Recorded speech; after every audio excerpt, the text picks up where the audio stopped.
Please can you remind me if you'll be so kind, staring out into space, asking God to hear my case, trying to think of all things past. How long will my memory last? The purple angel, purple angel, purple angel, you're next to me. Well, welcome everyone to Alzheimer Speaks Radio. I'm your host, Lori LeMay, and the founder of Alzheimer Speaks as well. And the reason Alzheimer Speaks even came to be was due to the fact that my mother lived with dementia symptoms for 30 years. And as a daughter, I was just so greatly disappointed at in being able to find resources. And so I thought there's got to be a way to change that. And so we started with the blog and the website and now have the radio show. I also do something called Dementia Chats, where I interview the true experts, those diagnosed, which is a video conference that you can also watch that is free. So we have all kinds of resources, and our goal here again is just to lift everybody's voices up. We are an advocacy-based company providing multiple platforms to shift our dementia care culture from crisis to comfort around the world. We're also known as a media platform, and then I do a lot of speaking and training around the country as well. We love joining forces with a variety of people to help people continue to live purpose-filled lives no matter what's in front of them. And today we are going to be talking with Christina Britton Conroy, who has written a really fun book called How to Have Fun with Your Aging Parents. And today, through her journey, I think we are going to get a lot of wonderful information that will help us all just live more gracefully. As I say, whatever's good for dementia is good for the rest of the world. Alzheimer Speaks at its core also believes that collaboration is the only way that we're going to win the battle against dementia. And I can honestly say that I know it's working thanks to each and every one of you. You see, you have raised our profile so much by pushing out all of these wonderful voices of dementia. You got us named the #1 influencer online for Alzheimer's, according to ShareCare and Dr. Oz. Maria Shriver has recognized us as one of her architects of change for humanity. And just recently in the Oprah magazine this month, we were featured as a health hero. And again, that is not a recognition that goes strictly to us. We share that with all of you because we do believe this is a team effort. And every time you push out, I don't care if it's an article, if it's a radio show, if it's a video chat, if it's something off our YouTube channel or Twitter, you are helping people in your sphere find valuable information. And as we know, it's always easier to grab hold of something when you think it's more in the norm than not. And so, the more we can educate the public, the easier it's going to be for them to grab that information when needed. Before I go and formally introduce Christina, I do want to give a shout out to a couple of organizations that I just so highly respect. For those of you that don't know the Alzheimer's Research and Prevention Foundation, I would highly recommend that you go check them out. They really are into holistic measures to live better with dementia, and they do some educational programs and training, just a valuable resource. Also, the American Senior Magazine, which I absolutely adore. It's large print, it's fantastic articles. There's some games and trivia and stuff in there as well, is great. And if you go to alzheimerspeaks.com, you will see where you can get a discount to subscribe to that magazine if you are interested. And then, of course, I would be remiss if I wouldn't give a shout out to Dave with Calendar Cards, who has put together a Memory Cafe directory, and you can just go to memorycafedirectory.com to find out where all the wonderful cafes are in the U.S. So thank you so much for Calendar Cards, which is a memory system that might also be of interest to you. Let's see. Last, I just need to make a clarification. We just got back from our dementia-friendly cruise to the Caribbean, which was just a wonderful time. People really, really enjoyed it. But there's a lot of misconception out there right now because our travel agent that we used was Kathy Schoaf with Elite Cruises and Vacations. And she's doing quite a few other cruises, many of them being dementia friendly. And I just want to clarify that Alzheimer Speaks is not involved with those. I've been, people around the world have reached out to me and said how excited they were. And I just want you to know that those are not our cruises, nor will we be involved with Kathy or Elite Cruises and Vacations in the future. We will most likely be doing some dementia-friendly travel under either my personal name, Lori LeBay, and or Alzheimer's Speaks. But we just felt that our standard of dementia-friendly and theirs was a little different, and needed to make that clarification just so it's clear with everyone. But again, people just had a marvelous time on the cruise, and you can go to alzheimerspeaks.com, see a collage of pictures. I still have to get many more up, because again, it was so fun to meet people from all around the country and share knowledge and build new friendships. Let me go ahead and introduce Christina now. Christina Britton Conroy is a certified music therapist and a licensed creative arts therapist. She is the founder and executive director of Music Gives Life, bringing musical performing into the lives of seniors. She is a former senior center director, nursing home music therapist, and primary caregiver for 2 elderly family members.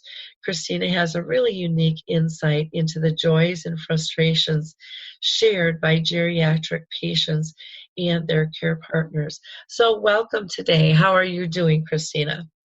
Hey, Lori, thank you so much. I'm doing great, and I'm so pleased to be on your show. And personally thank you for all the amazing work that you are doing every day. I love that you said that it's, I forgot the exact words, but basically that it's becoming more commonplace, more whatever. People are getting used to the idea of dementia, Alzheimer's, and it's like, to me, it's like such an duh. This is Yeah. been, forever people have been dealing with this, but still like ignoring it. Yeah. I mean, it's kind of like what in the olden days when we used to lock up anybody with a psychiatric disorder and just hide them away. Yep. Someone with Down syndrome, because we just didn't want to see them, and if we didn't see them, it would go away. Well, this ain't going away. Yep. This Yep. is just getting more and more. And when I started, before I was a professional gerontologist, when I was just a caregiver, I was 27 years old when my mom died of pancreatic cancer, and she had married a man 20 years her senior. So I was 27 years old taking care of an 80-year-old father. Oh, wow. And pretty soon, I was a full-time musical theater performer at the time. I was on the road 10 months a year. I wasn't even in the same city with ever for more than, a week or two. It was really tough. And at first, I was embarrassed, to tell people, oh, my dad has dementia, whatever. I mean, now, every conversation I have on the subway with somebody new, well, I caregive, well, and actually my husband has dementia now. So I caregive my husband with dementia, and I do blah, blah, blah, blah, blah. And inevitably they come back with, oh, well, I'm taking care of my whatever, or my grandmother, whatever, or nobody is untouched. Mm-hmm. Yeah. And so I mean, it's horrific that nobody is untouched, but fantastic that at last people are talking about it, not ashamed of it, considering it a very unhappy norm that needs to get fixed. Yeah, exactly. And it just needs to, like you say, become part of everyday conversation where people can honestly speak their opinions. We can't move forward if we don't know the truth behind the Right. disease and with the disease. Right. Right. Now, with my work, I changed careers after my dad died at 92, and then I changed careers a few years later. I went back to school and got a master's in music therapy, and then the advanced credentialing as a creative arts therapist, and which was a very organic change since music is my passion anyway, and now I just got to use it in a different way. Well, I'm a Juilliard trained musician to begin with. So I do have a wealth of wonderful training that I bring into every patient that I see. And I'm so lucky to have had those wonderful teachers and mentors all those years. My master's is from NYU, which has an outstanding music therapy. Actually, they have music therapy, drama therapy, art therapy, wonderful, wonderful programs. So my little book called How to Have Fun with Your Aging Parents is exactly that. Because my very first job when I was working in a nursing home, I saw people being taken care of. They were clean, they were fed, they were medicated. They weren't having fun. Mm-hmm. And very early on, anybody who trains as a creative arts therapist, we're taught to look for the strengths, look for the wellness in people, not for the sickness. Mm-hmm. And of course, the strength and the wellness is stuff that people have fun doing. Mm-hmm. So it was just wonderful. And then after 25 years as a professional gerontologist, I totally expect that I will walk into a room of people who appear to be comatose, who appear to be, not speaking, not making eye contact, and I will start singing an old familiar song. With those groups, I like to use a guitar so I can walk around and actually look in everybody's face. But I'll start singing, whatever it is. It's a long way to Tipperary, it's a long way to go, whatever. And they'll look up and they'll start singing with me. Mm-hmm.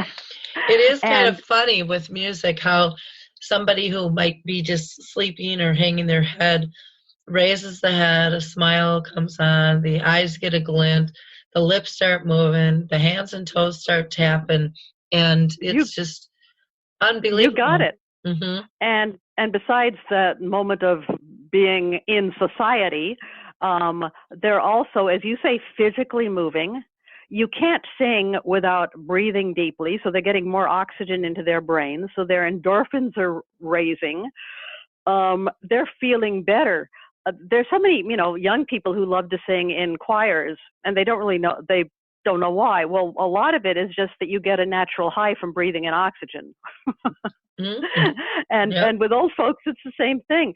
And I loved in the nursing home when we would have young interns, young medical doctors who think they know everything and whatever. And they would come in and I would say, I bet Mrs. Smith is not going to ask for her pain meds tonight because she was in a sing-along this afternoon. And of course, they'd look at me like I was insane until the next day when they would say, sure enough, Mrs. Smith didn't ask for her pain meds. And it was like, well, hello. She had all these happy endorphins going, all this natural melatonin being released just from singing. Mm-hmm. Yeah.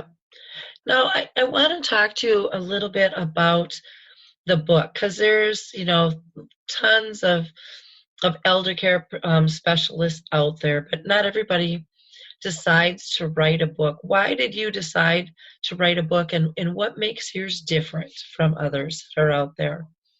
Okay. Well, one thing is that my book is really short, concise, and easy to read. I have a shelf of elder care books, and they're wonderful, but some of them are like 500 pages, and I frankly have not read them because I've started them, and then I just don't have time, and caregivers don't have time. So my chapters, and I worked so hard to make these chapters short, entertaining, concise, and truly helpful. Each chapter is like 3 to 5 pages. Everything is in there. Many of them are followed by exercises and games so that you can practice what I talk about. And they are all illustrated with these fabulous cartoons that my husband drew early in life before he lost his ability to draw. So that's kind of cool too. That's cool too. Yeah, he has Parkinson's dementia now. And actually, when the book was first about to be published, first of all, the publisher was thrilled. She didn't have to pay an illustrator, and she got one for free. But he worked with an art therapist, reading through the chapters and pulling old cartoons from his unpublished files. And the cartoons are just wonderful. So anyway, all these years working as a professional clinician in senior centers and nursing homes, I watched family members, even social workers, and, as I say, these medical professionals struggle with difficult and unhappy older folks. Now, I had this wonderful training, as I said, so I know how to play music, I know how to improvise, I know how to think outside the box. And I really wanted to help people with some of the great stuff that I had learned. So that's why I wrote this book. Okay. Well, and I do like it because, you pick it up and you have this elderly couple and they're just kind of leaping through the air with big smiles on their face. And, right. Yeah. And the cartoons are exceptional. Your husband did a great job with these. So how fun is that? Yeah. It was very, and it's so fun because he's, as I say, he has dementia now, but he walks around carrying the book and he's so proud of it. So it's very cool for us to have something to share still, that we can't have a conversation, but we can sit and hold our book, and it's cool. Now, one of the things that you mentioned in the book is you talk about dysfunctional parents, and people always talk about the perfect family, and we're probably all dysfunctional families in reality. Can you describe what you mean by dysfunctional parent?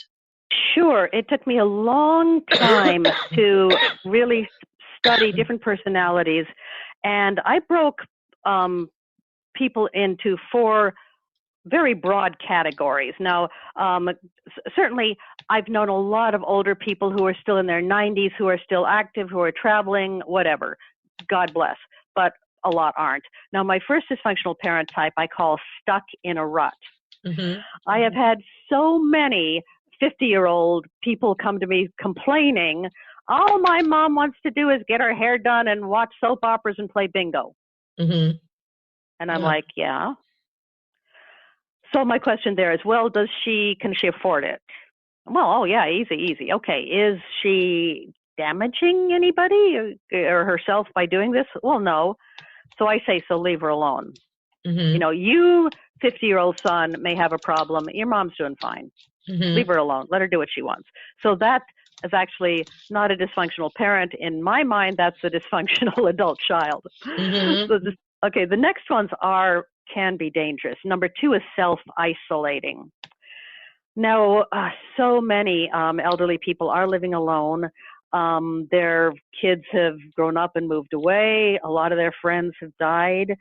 They have become frail and they can no longer go to work or even do the favorite sports they used to do.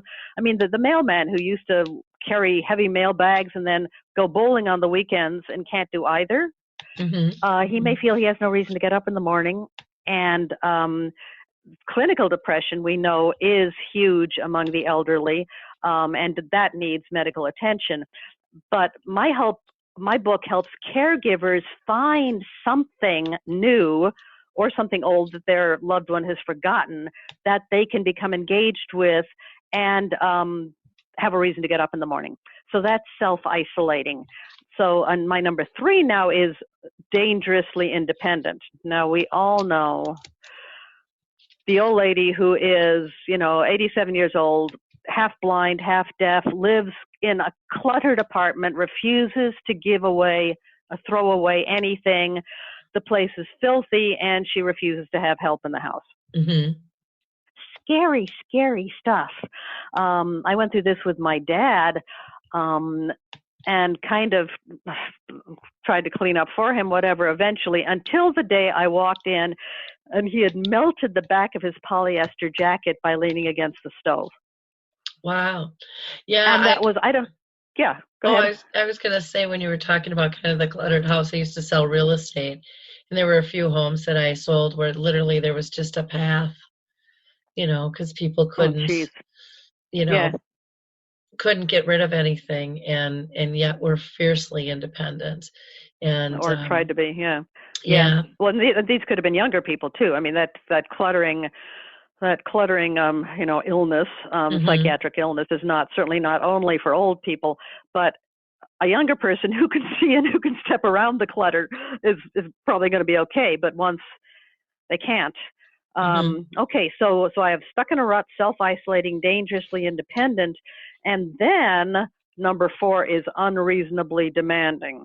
Now the poor, 45-year-old mom who's got 2 kids in middle school, a kid in high school, and her dad, widowed dad, who she's trying to take care of, go shopping for, clean his house, do his laundry, and she comes home with the wrong kind of bread, and he goes ballistic. So that's the unreasonably demanding senior. So those are my 4 dysfunctional parent types, and of course they do cross over. But if you can, when dealing with your own patient, if you're the clinician or parent, if you can break it down and see that they fit into one of these, it's way clearer to see how you can help them and help yourself. Yeah. Oh, definitely. Well, and just putting a name to it, sometimes can help and make people realize they're not alone. Because sometimes people look around and go, "Gosh, my friends' folks aren't like this. Why are mine are so different?" And then we get kind of self-isolating and thinking we're an island alone. And yet everybody's family has some kind of dysfunction in it somewhere. Oh yeah. And you're absolutely right. And we need to reach out, and we need support groups, and we need I have a bunch of support groups live, and I'm on Facebook support groups, and just reading through these pages and pages of people venting and crying and complaining, and frankly it's very comforting. Because absolutely I'm not alone. Yep. That's for sure. Now, you talk about, the quick fix. And can you tell people, because everyone's looking for a quick fix out there all the time. Right. Well, it can be really, really easy if the aging person feels good about himself and enjoys a variety of activities. I'm remembering an old lady in the nursing home. She was like 93. She couldn't walk, but she was affluent. She'd had experiences. She'd traveled. She'd been to the theater. She'd read books. So anything I presented to her, she had a frame of reference, and she enjoyed participating in. Whereas this other guy at the same nursing home, he was very crippled up with arthritis. The one thing I remember, I'll call him Sam. The one thing I remember, the nurses' aides who were trying to keep him alive, with whom he was horrifically verbally abusive, they would say the only thing that works with Mr. Sam is his mouth. Because they were keeping him alive. They were keeping him bathed. They were keeping him fed, but they would have to feed him. They would have to bathe him. They would have to dress him. And he was, nobody liked him. He was really nasty. And of course, I being the music therapist, being the fun therapist, they'd bring him to me for my groups. And eventually, I would do what I do with musical instruments and with singing old songs and whatever. Eventually, I could engage him in conversation, found out he had been a welder in life. He loved his work. He had never married. He had no family, but he loved living independently, going to work, going home, getting beer out of the fridge, sitting in front of the TV, and going to work the next day. He loved it. Well, now he wasn't doing any of that, and he was never alone, ever. He had no privacy whatsoever. So, I mean, reasonably, he was really unhappy. And he Mm-hmm. also seemed to have no experience. He seemed to never have done anything. But eventually I found out that 30 years in that welding shop, he had been playing the radio. This Mm-hmm. guy had an encyclopedic mind of old popular music. He knew every band, every singer, he knew the charts. So I got him leading a musical reminiscing group. Mm-hmm. And with a nurse's aide, we would pick out songs that we would play. This was years ago, so it was either vinyl or CDs. And he'd pick out, a few songs. We'd bring people into a big room, and he'd sit and he'd play a tune that he liked, and he would invite the people in the room to talk about the memories that this song brought up. Okay. And people loved it. Mm-hmm. And suddenly he started being interested in other people because they were telling cool stories, Sure. many of whom he could relate to. And I'm not going to say it turned him into a nice guy, but it turned him into a nicer guy. Mm-hmm. And he was less angry and less abusive. And we had a cool activity that other people were enjoying. So that was definitely not a quick fix, but it was a fix. Yep. Yep. Well, and it makes sense. I mean, when your life is in an upheaval in that kind of fashion, where everything has changed, it's like, we have to be more compassionate, because if that was us, bottom line is, how the heck are we going to react? Absolutely. I mean, it's just a really simple thought process, but how the heck are we going to react? And wouldn't we like to think that we have every right to react like that? And so taking the time to find out, what was in his life only makes sense. Mm-hmm. It only makes sense. So that is wonderful. There's a lot of people out there living alone, and they have no desire to interact. And what I found, and I don't know if you see this, but what I found because I did residential real estate for 25 years, and my focus was the senior market.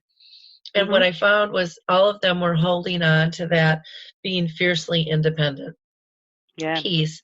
But what they didn't realize is, by staying in their home alone, what they were giving up by staying there. And then when family would convince them to move, and usually with me being involved, we'd talk about, this isn't the last stage, this is another stage, and everybody moves using the same equation.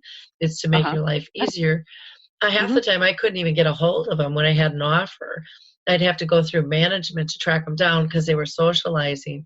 But it happens in such a slow fashion that people forgot that they lost it because they get used to their new normal.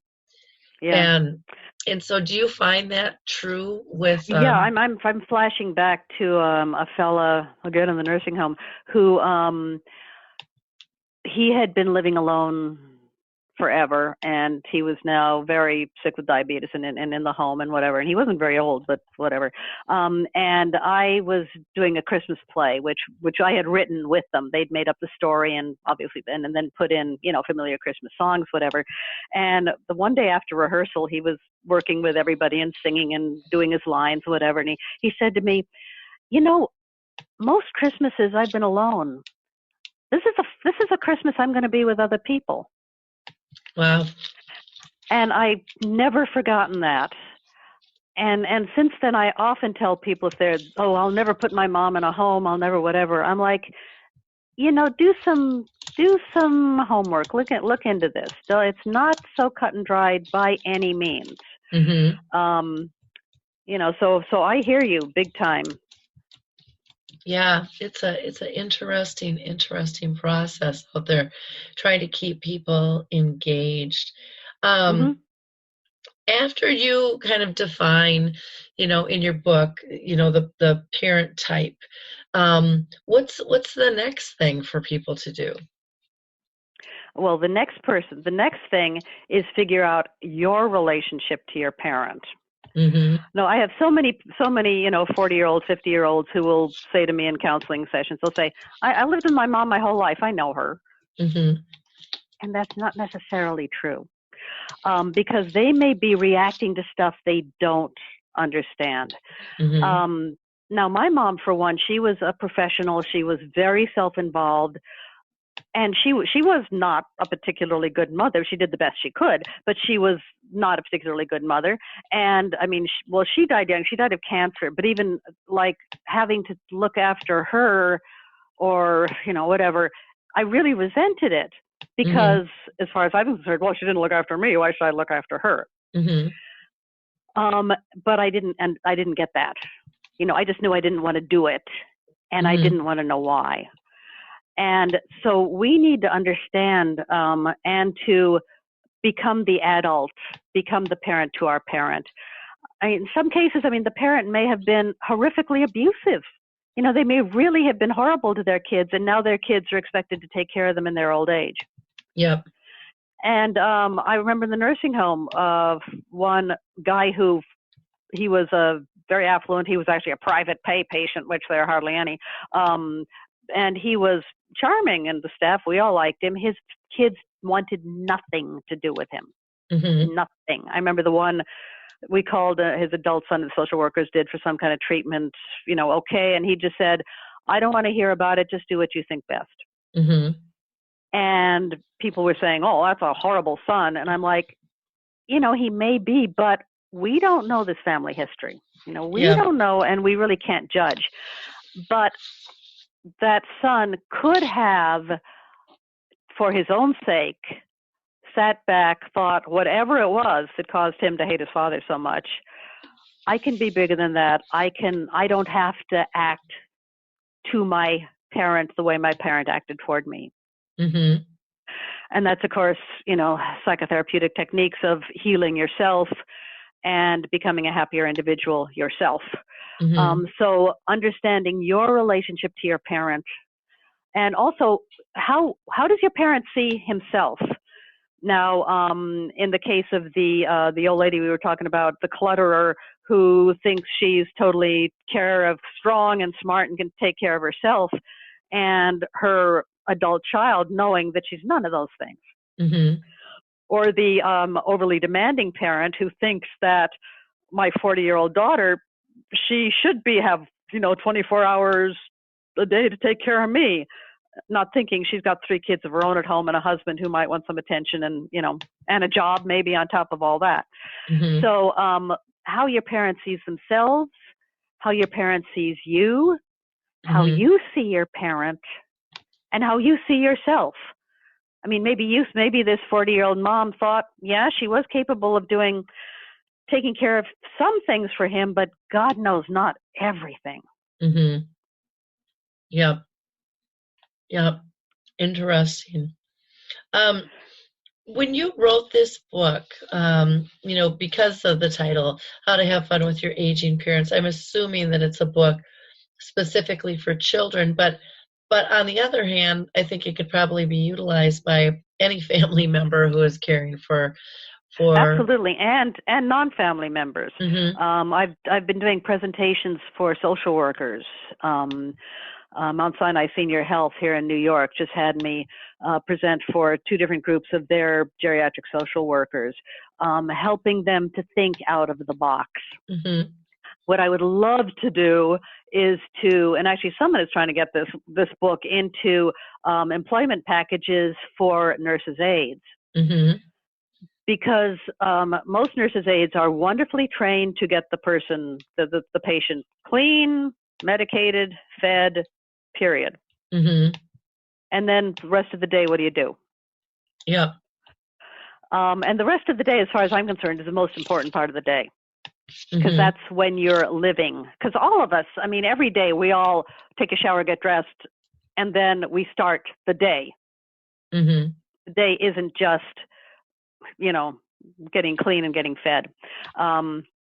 So my book, I dearly, dearly hope it will get into the hands of clinicians, of social workers, of creative arts therapists, people working in institutions. I know I'll never forget my first day working in the nursing home. I had just started my music therapy training. I had never worked with old people. I had been taking care of my dad, so that's why I was interested. I was scared to death. And I walked in, and they took me into this very attractive big day room, and it was right before Thanksgiving, and they told me that this was the highest functioning group in the nursing home. And they were sitting around a table coloring pictures of turkeys. So I just said to myself, good God, anything I do is going to be way better than this. So we were writing radio plays, we were doing shows, we did a variety show every month. We had a birthday party every month for those that had birthdays. And we were doing shows and writing skits, and even people with dementia can remember old stories. And we would take real stories from people's lives and put them into skits and have people act out the stories. And I was thinking, I had one wonderful, quite demented lady who loved to sing. Oh my God, she loved to sing, and nothing she loved more than coming to rehearsal. That was the funnest thing, And after we actually did the show, every day she would say, "When is rehearsal?" And I would have to say, "Well, Margaret, we did the show, so we don't have rehearsal right now. We will be doing another show next month, but we don't have rehearsals right now." Oh, okay. Next day, when's rehearsal? So. Oh, but it's so nice when people want to be involved. They're not being forced to be involved. It's their idea. And that just makes everybody's world a little bit easier. When we can be in that frame of mind. Well, I wish you luck getting that out, because I think the way you've designed the book, again, it's a simple read. You talk about in chapter 10 new hobbies and getting into old passions, reviving them. And sometimes, as family members, we forget about what somebody really liked to do because they gave it up to maybe care for somebody else. Right. And, put it on the shelf, or becoming, getting a new hobby and becoming passionate about that.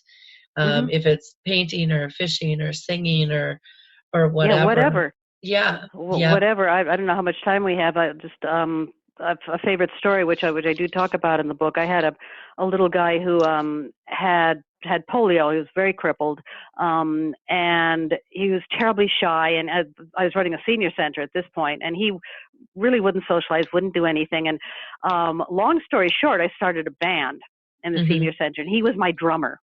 Okay. And oh my God, this guy came to life. He loved it. Again, we did birthday party shows every month. We got to show up. Every 4 weeks, good or bad, different, we got something on the stage. And this guy, his self-esteem grew so much that he told me he had been a jewelry maker, costume jewelry, that was his job, and he wanted to teach a class in the senior center. Oh, cool. Well, 2 years later, this class he had like 40 students. They had a little store in the center where they were selling their jewelry, making money for the center. So because this little guy came and played the drum in the band, he ended up being a big shot at the center, actually earning money and being this big teacher and this very popular guy. Wow. How fun is that? Yeah. How fun is that? Being able just to share your talents and so that's an old passion that I never knew he had, that he had put away, as you say, and here he was using it for so much good. So, can you tell us, we've only got about 10 minutes left. It always surprises me how fast the show goes. Can you tell me what advice you'd have for care partners of elderly who maybe don't have at-home resources available to them? How do you counsel them through about maybe having to place somebody? Well, that's very tough and hugely, hugely individual. Now, resources, of course, as a music therapist, I offer advice, but then I tell them, you got to find yourself an elder care social worker or an elder care lawyer, even if you need to get your finances in order. Now, in New York, you can often get those for free through the Department of the Aging, and I know every state is different, but that's what we do. But certainly, just taking care of a spouse on a day-to-day basis, there's some kind of just easy things you can do if you think about it. I had a couple I was seeing. The husband, he had slight dementia, but he had throat cancer. And the only thing, he could only eat pureed foods. And his wife was a great cook. So she was really good at making soups and, broths, whatever, for lunch and dinner. But breakfast, they always had this huge fight because she couldn't think of anything for breakfast except watery oatmeal or an almost raw egg. And he wanted something different. He wanted blah, blah, blah. So, so I just sat down with her and we made up this kind of ridiculous menu, but it had all this stuff listed. It didn't say watery, but they all had to be watery. It said oatmeal, cream of wheat, cream of rice, wheatina, multigrain, barley, whatever, any kind of breakfast cereals we could think of. And there were, half a dozen.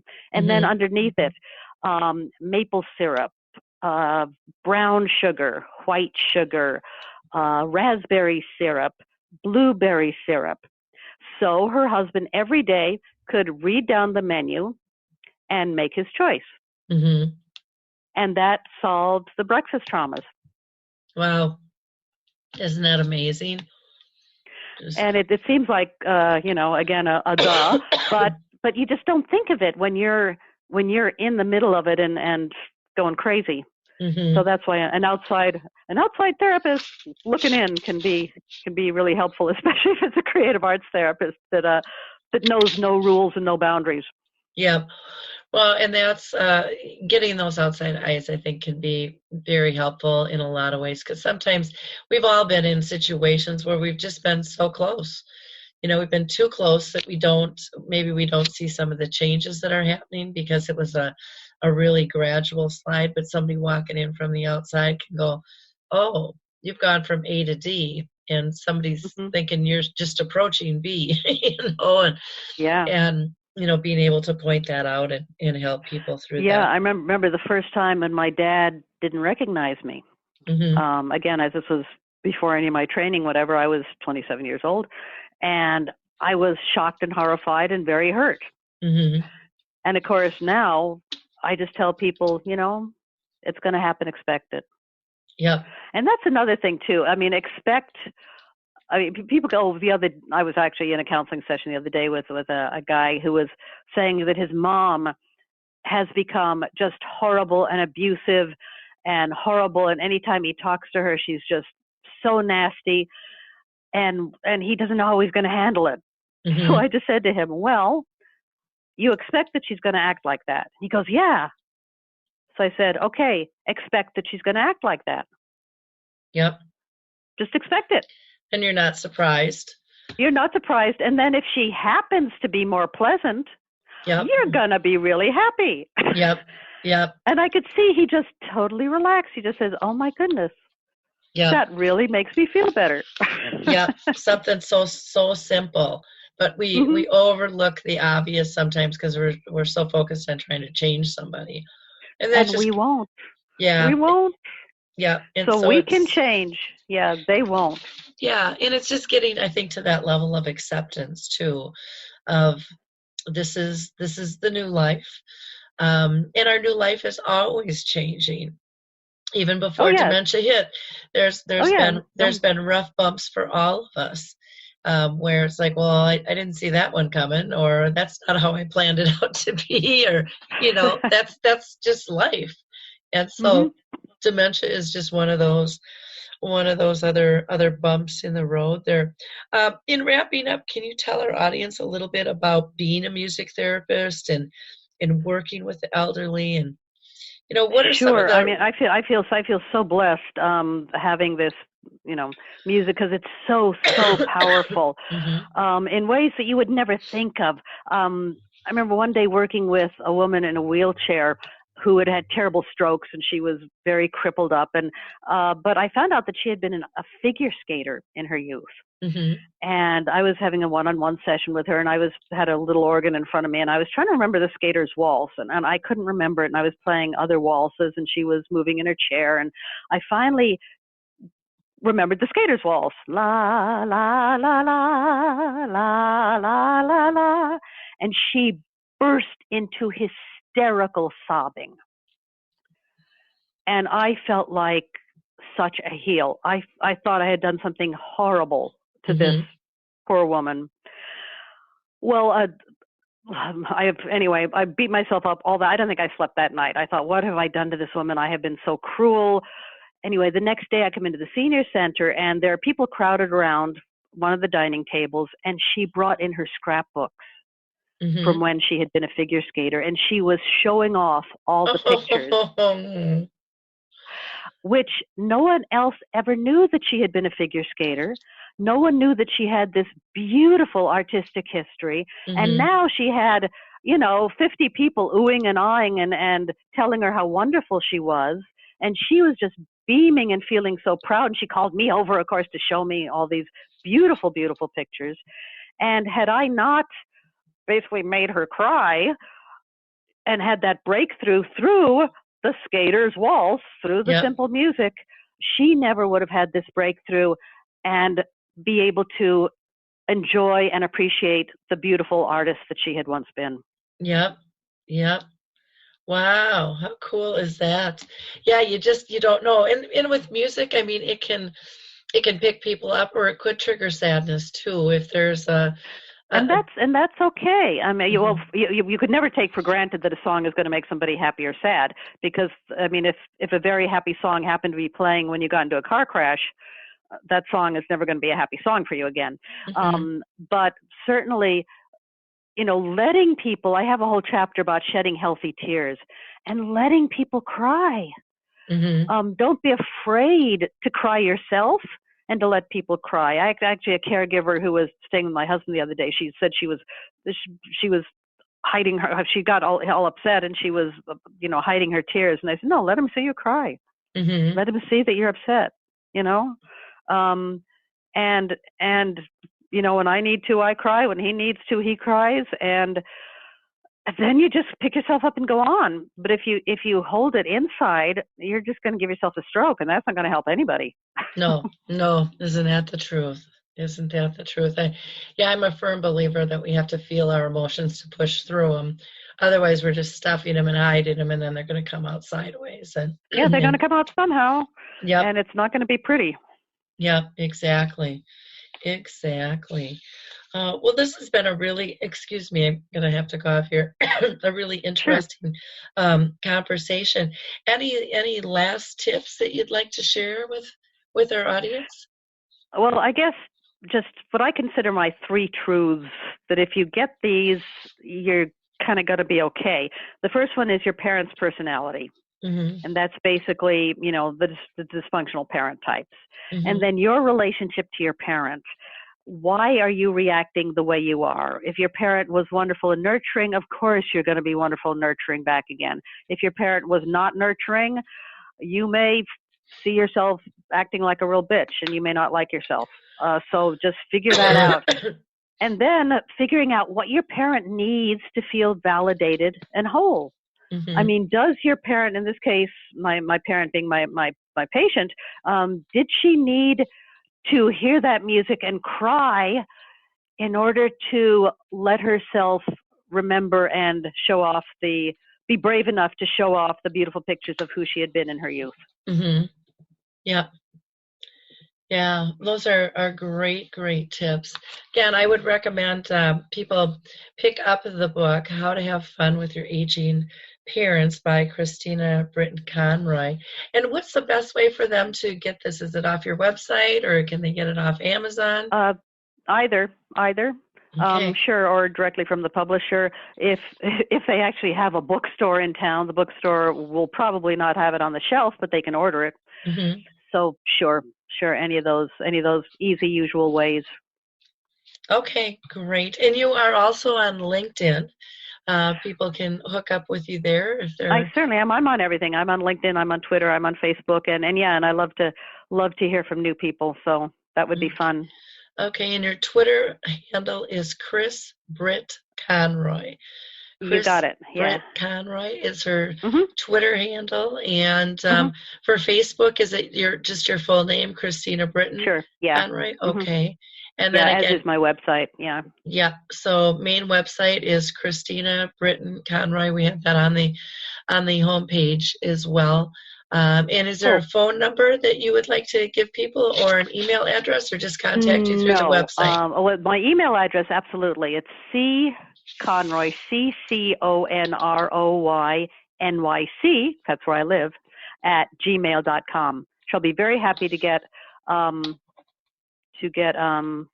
Again, CCONROY NYC at gmail.com.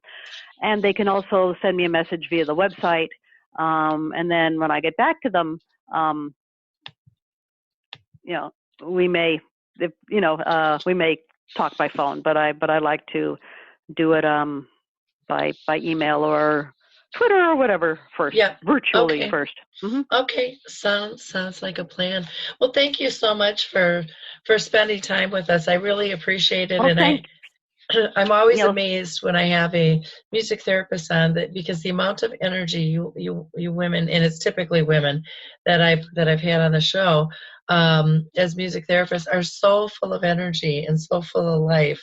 I don't know if you know Becky Watson at all, but I know of her. Yeah, sure. She was our music therapist on the cruise, and just a bubble of energy, and I can feel your energy as well. And I wish you the best of luck with your. Well, thank you, book. And thank you for everything you do, because it's awesome. It's just we need it, and you're there, and thank you for being there. Oh, thank you, appreciate it very much. I am going to go ahead and wrap up the show, and just again say thank you for everyone for listening. Please like Alzheimer Speaks on Blog Talk Radio, as well as our website and Facebook pages. You can connect with me as well on LinkedIn. Just look up Lori LeBay, or you can just see all the social connections at the top of our website as well. But we would very much appreciate you sharing this podcast with everyone else, because it's just filled with great information. And a couple last shout outs I'll give to the Caregiver Alert Center, which is now called actually the Call Alert Center, but there is a section specific for caregivers. There's one for children, there's one for college students, there's one for people internationally traveling, but it's just a way, in case somebody goes missing, that you can protect your loved one and get notifications out via social media within 10 minutes. And they work hand in hand with the police. It's a pretty fabulous tool to be able to add into a situation like that. Don't forget to check out the American Senior Magazine and also the Alzheimer's Research and Prevention Foundation. I wish you all a blessed holiday season, and we will talk to you all soon. Bye now. Well, hi, I'm Lori LeBay, and I wanted to tell you about Alzheimer Speaks, which is another great podcast. You see, my own mother lived with dementia for 30 years, and I felt lost. Did you know every 3 seconds someone in the world is being diagnosed with dementia? Odds are it's going to hit your families too. We want to help you connect to services, products, tools, research, and stories so you can be prepared. Please subscribe to Alzheimer Speaks on your favorite podcast platform.